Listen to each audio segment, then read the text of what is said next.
Zuber, currently working as Assistant Professor in the Department of Pharmacology at ISFCP College of Pharmacy. So today I am here to deliver the lecture on pathology subject B Pharm second semester on the topic that is cell injury. So we will discuss the various aspects of cell injury, etiology, pathogenesis, morphological changes and clinical manifestations. So the first is definition. What is cell injury? Cell injury is the effect of variety of stressor which a cell encounters, as a result of which a cell face various internal and external environmental changes, and cell respond according to the stressors and the type of cell and tissue. There are various causes of cell injury. Here we can see there are various causes like hypoxia, in which there is a deprivation of oxygen level in the tissue, and next to the physical agents, various physical agents like burn, sudden change in the pressure, radiation, and electric shocks.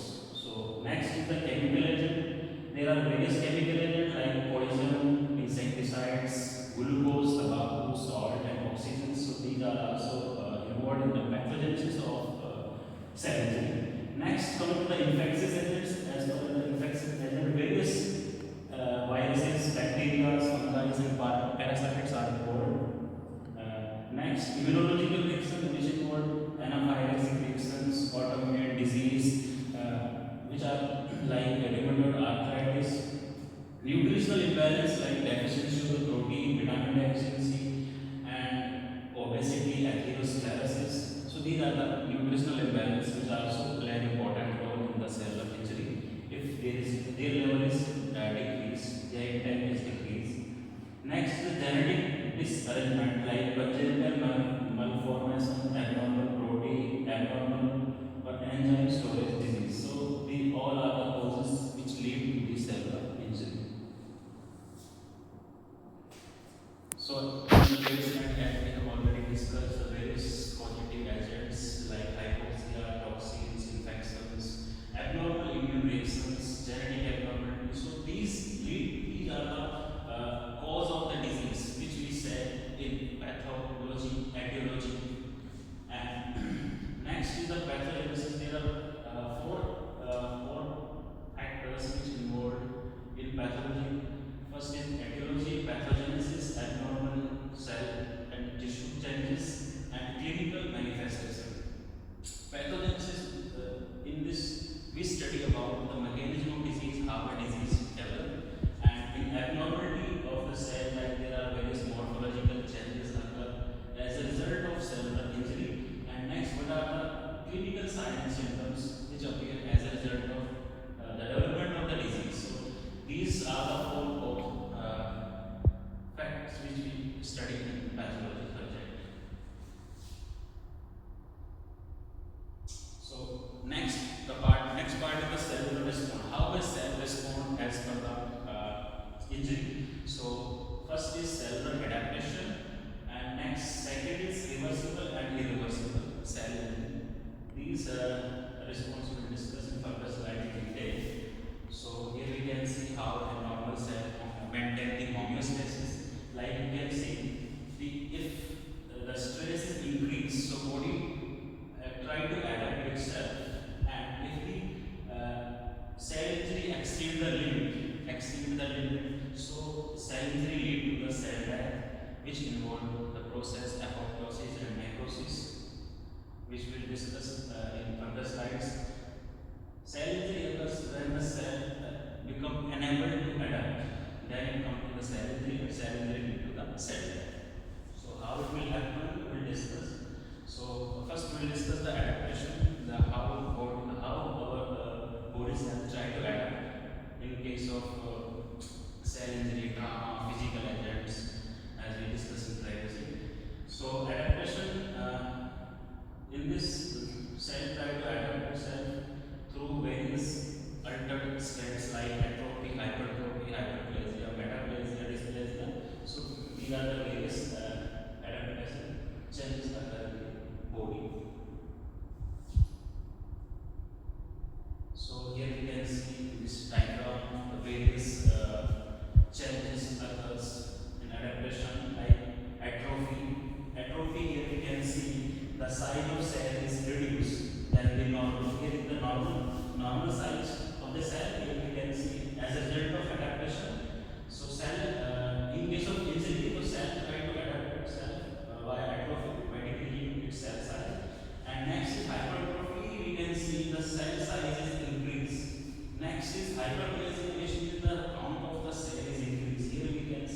one cell is converted to three cells become. So we can see hyperplasia.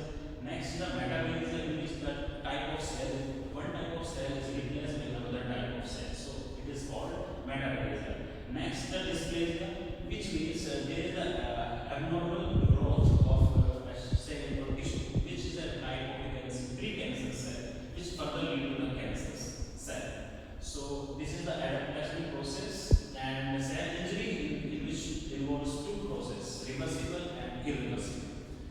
Reversible means cell after the removal of exposure, cell comes to the normal, so it is recovered. But in case of irreversible cell injury, so there is no reversible steps. So ultimately it will lead to the cell death, which we'll discuss how cell death occurs via the process apoptosis, which is programmed cell death, and necrosis. So here I already described these adaptive responses like hypertrophy. The size of the cell is increased, so like the size of organ is increased without changing the number of the cells. So we can see the example of hypertrophied organ which has no new cell, just cell size is increased, so large cell are present. Second, adaptive response is atrophy, in which there is a shrinkage of the size of the cell, that is called atrophy.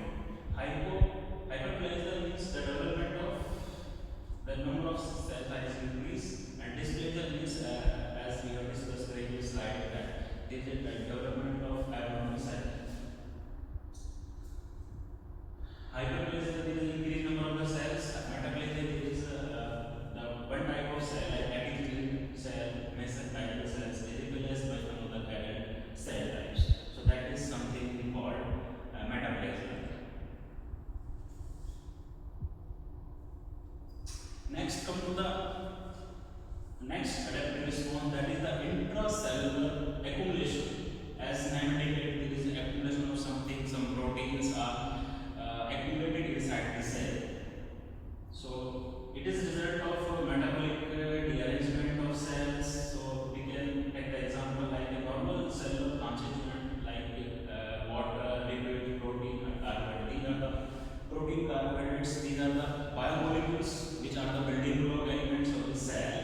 So abnormal substance which we call like minerals and products of infectious agents, endogenous products, and the formation of abnormal synthesis, equal abnormal synthesis of the proteins, abnormal synthesis of the carbohydrates. So these are the various abnormal constituents which accumulate in the cell. Like for example, we can take the example of glucose. Glucose become abnormal when its level become elevated than the normal. So it leads to the condition diabetes mellitus. So it is also the accumulation of glucose. So next is the reversible and irreversible concept of cell injury.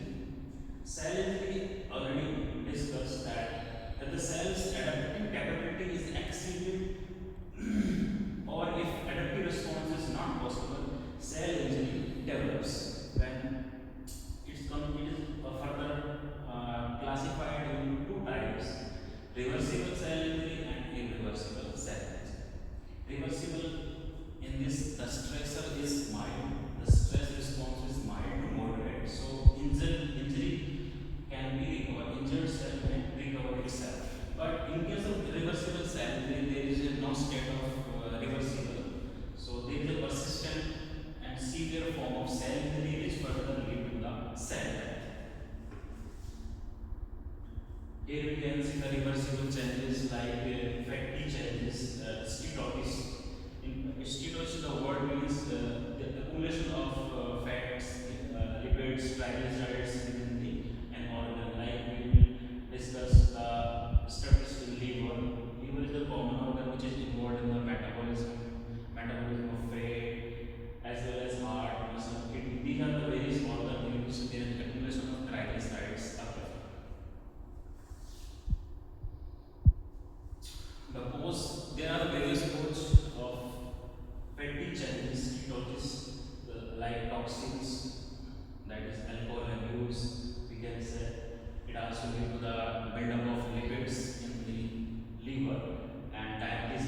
hepatocytes accumulation form the formation of the form cells.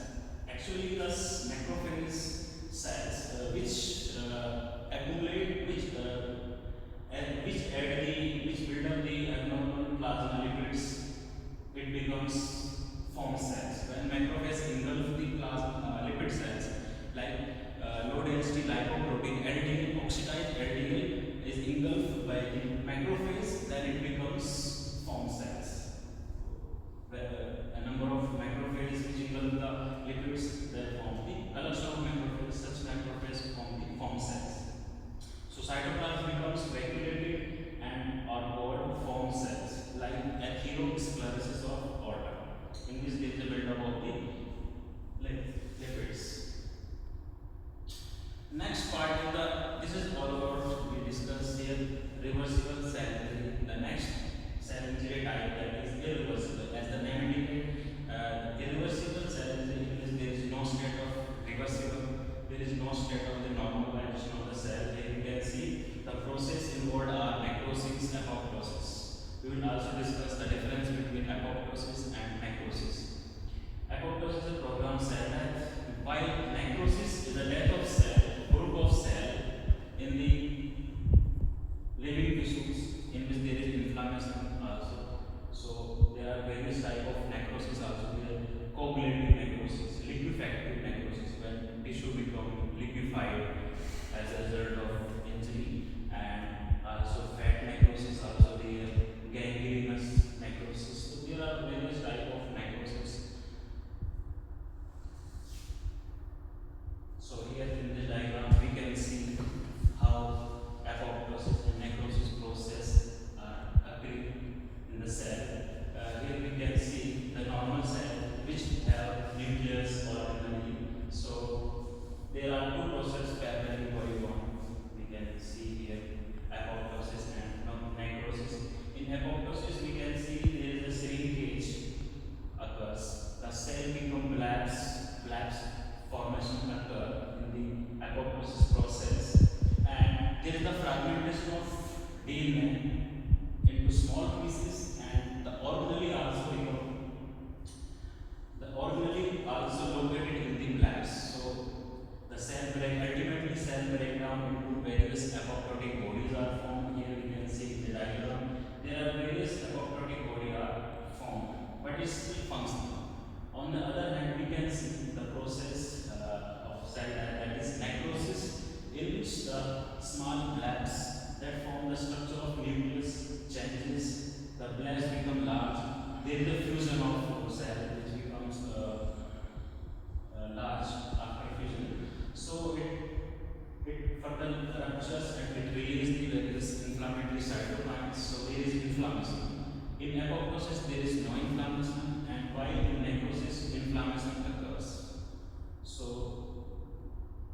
we can see from the diagram, the right side we can see the cell becomes shrink and blabs. So the fragmentation of DNA is also occurring. While in necrosis the cell is swelling, membrane rupture, and inflammation is leading. So